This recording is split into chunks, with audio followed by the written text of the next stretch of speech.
সালে বিবাহ বন্ধনে আবদ্ধ হয়েছিলেন এবং তাদের পরপর 3টি কন্যা সন্তান জন্মের পর তারা আশা করেছিল যে একটি ছেলে সন্তান যদি হয়, তবে সেই ছেলে সন্তানটি তাদের হয়েছে।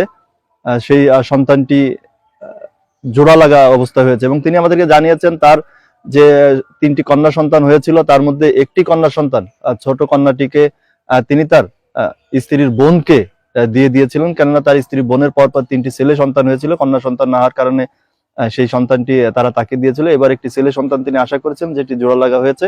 তো আমরা সেই ছেলে সন্তানটিকে আপনাদের দেখাবো এবং